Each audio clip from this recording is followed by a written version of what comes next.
नमस्ते विद्यार्थियों, आपकी हिंदी विषय अध्यापिका मैं किरण प्रियर आप सबका हार्दिक स्वागत करती हूँ। आज हम पढ़ रहे हैं आपकी पाठ्य पुस्तक हिंदी व्याकरण का अध्याय पाठ संख्या 4 शब्द विचार। इस पाठ का यह तीसरा भाग है। पहले और दूसरे भाग में हमने शब्द के बारे में जाना, शब्द की परिभाषा और उसे कितने आधारों पर बांटा गया है उसका वर्णन कर चुके हैं, जिसमें हमने पहले और दूसरे आधार का वर्णन कर लिया है। आज हम पढ़ेंगे इसके तीसरे आधार यानी अर्थ के आधार पर इसे कितने भागों में बांटा गया है।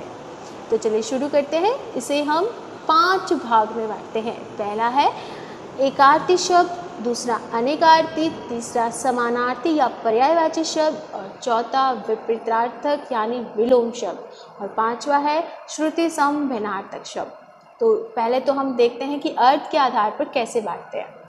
कोई भी शब्द जो कि अपने मूल अर्थ में यानी अपने शब्द का अपने मेन वर्ब में खुद का अपना एक अर्थ होना बहुत ज़रूरी होता है, जो हमारे मन में एक संकल्पना के रूप में रहता है। यानी हम अपने मन में जो सोचते हैं, विचारते हैं, उस शब्द के बारे में एक चित्र अंकित करते हैं, वही उसके अर्थ को प्रकट करता है। लेकिन विभिन्न संदर्भों में कुछ शब्दों का अन्य अर्थ भी हो जाता है।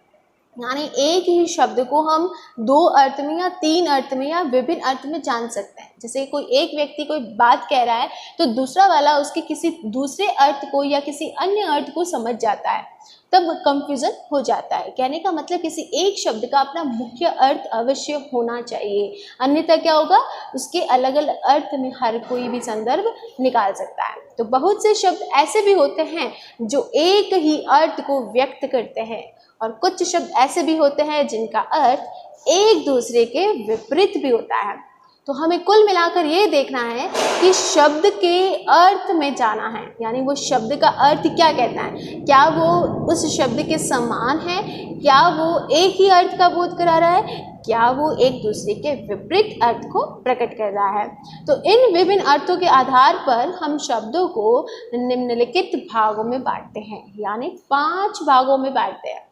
एकार्थी जो एक अर्थ को प्रकट करता है एकार्थी शब्द कहलाता है, और जिस शब्द के बहुत सारे अर्थ होते हैं, अनेक मीनिंग होते हैं, अनेक अर्थ होते हैं, तो नाम से ही पता चल रहा है कि अनेकार्थी हम उसे कहेंगे। समानार्थी जिसका अर्थ समान होता है, एक ही जैसा होता है, मीनिंग एक है लेकिन नाम अलग अलग है। तो जैसे पर्यायवाची शब्द हम कहते हैं तो वो दोनों ही एक है, समानार्थी को हो या पर्यायवाची शब्द को। ऐसे ही विपरीतार्थक यानी विलोम शब्द।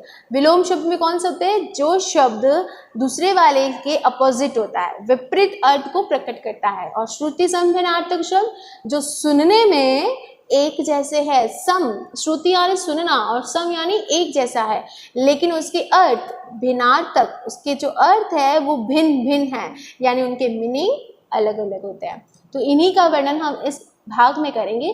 पहला है एकार्थी शब्द जिनका एक ही अर्थ होता है, एकार्थी शब्द कहलाते हैं। जैसे घर, घर नाम सुनते ही हमारे ध्यान में आता है कि हमारा घर जिसके बारे में हम बात कर रहे हैं या किसी का भी घर, तो वो घर एक ही अर्थ को प्रकट करेगा। ऐसे ही पुस्तक, किताब, वो भी एक ही अर्थ को प्रकट करेगा। हिंदी भाषा, ये भी एक अर्थ को प्रकट करेगा। कुत्ता शब्द जो है वो भी एक ही अर्थ को प्रकट करेगा। तो वे शब्द जो एक ही अर्थ को बताएगा एकार्थी शब्द कहलाएगा। अनेकार्थी शब्द कौन से होते हैं, जो एक से अधिक अर्थ को बताते हैं। जैसे अंबर शब्द है तो उसके एक अर्थ है आकाश, तो दूसरा अर्थ क्या है, अंबर का मतलब वस्त्र। जैसे हमने पहले वाले में पढ़ा था योग रूढ़ शब्द में कौन सा वर्ड, पीतांबर, याद है। तो पीतांबर का विग्रह हमने किया था, पीला है वस्त्र जिसका, पीतांबर। अंबर सुनाई दे रहा है वर्ड, सेकंड वर्ड अंबर। तो अंबर का अर्थ हुआ है वस्त्र, यानी जिसका वस्त्र, जिसका अंबर पीला है। तो एक अर्थ है अंबर, आकाश को कहा गया, और दूसरा अर्थ इसका वस्त्र से है। ऐसे ही कनक, कनक एक अर्थ सोने का है और दूसरा अर्थ धतूरा, एक प्रकार का फल होता है, उसे भी कनक कहा जाता है। गेहूं को भी कनक कहा जाता है। तो ये सभी अलग अलग इसके अर्थ है। ऐसे ही पत्र को चिट्ठी भी कहते हैं, पत्ता भी कहते हैं, पंख भी कहते हैं। कर को हम क्या कहेंगे, हाथ, टैक्स, किरण और सूंड। तो ये विभिन्न अर्थ करके ले लिए जाते हैं। ये सभी क्या है, ये अनेक अर्थ को प्रकट कर रहे हैं, इसीलिए इनको हम अनेकार्थी शब्द कहेंगे। अब हम देख रहे हैं इसका तीसरा पॉइंट कौन सा है, समानार्थी या पर्यायवाची शब्द। भाषा में प्रत्येक शब्द अलग अलग अर्थ को प्रकट करता है और उन्हीं का हम अपने हिसाब से प्रयोग भी करते हैं। फिर भी अनेक शब्द ऐसे होते हैं जो किसी न किसी रूप में किसी एक विशेष अर्थ को बताते हैं, यानी हर एक शब्द का अलग अलग अर्थ होता है, लेकिन उसका प्रयोग भी उस भाषा के अनुसार निश्चित होता है।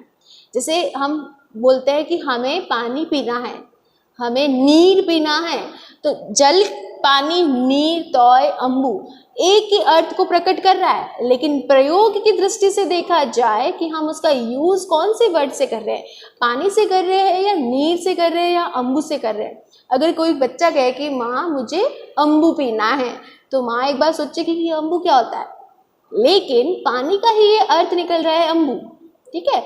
तो हम इसमें एक ही अर्थ को प्रकट करें, लेकिन प्रयोग के अनुसार हमें उसको एक किसी न किसी निश्चित विशेष अर्थ में डालना पड़ेगा।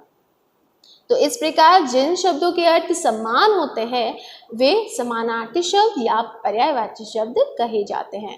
जैसे पानी का क्या बनेगा, जल, नीर, वारी, अम्बु।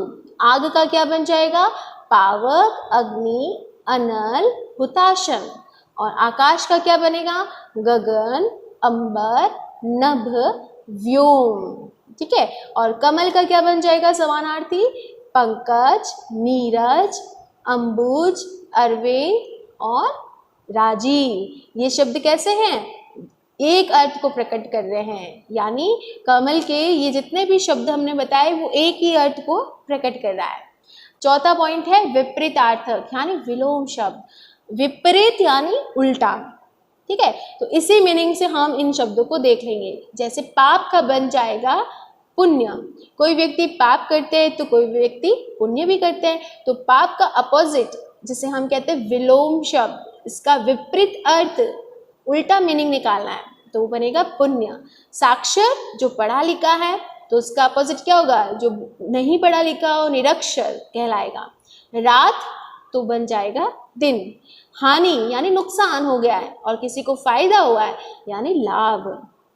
गुण का क्या बन जाएगा, दोष, जन्म, मरण। तो इस प्रकार से ये सारे क्या है, विपरीतार्थक शब्द है। श्रुति समभिन्नार्थक शब्द कौन से होंगे, जो शब्द सुनने में एक जैसे लगते हैं लेकिन उनका अर्थ अलग अलग होता है। तो वर्ड में हम देख लेंगे, श्रुति यानी सुनना, सम यानी समान दिखते हैं, भिन्न यानी अलग अलग अर्थ को बताते हैं, भिन्नार्थक बन जाएगा, ठीक है। तो ये पूरा वर्ड क्या है, श्रुति सम भिन्नार्थक शब्द कहलाते हैं, जो सुनने में भले ही एक जैसे सुनाई दे रहे हैं लेकिन उनकी वर्तनी को देखकर हम उनके अर्थ में अंतर ला सकते हैं। जैसे देखना, आदि लिखा हुआ है, डी में मात्रा बड़ी है, तो इसका अर्थ होता है अभ्यस्त, जो बिजी हो जाते हैं, जिनको उसकी आदत पड़ जाती है वो आदि ही हो जाएगा।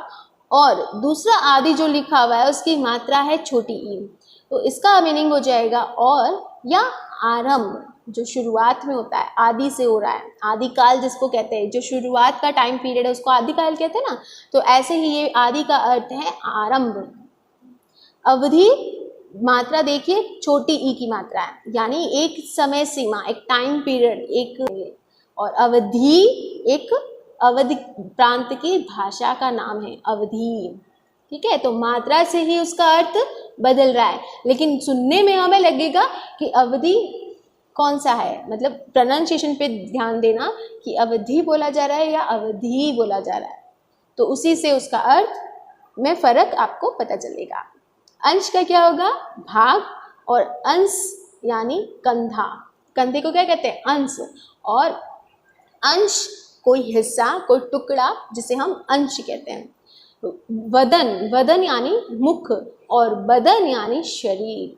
तो इस प्रकार से हमने क्या देखे, 5 शब्द देखे जो अलग अलग है, किस आधार पर, अर्थ के आधार पर अलग अलग है। उम्मीद है बच्चों आपको ये भाग अच्छे से समझ आया है। फिर मिलेंगे हम इसके अगले भाग में, तब तक खुश रहे, स्वस्थ रहे, मस्त रहे। धन्यवाद।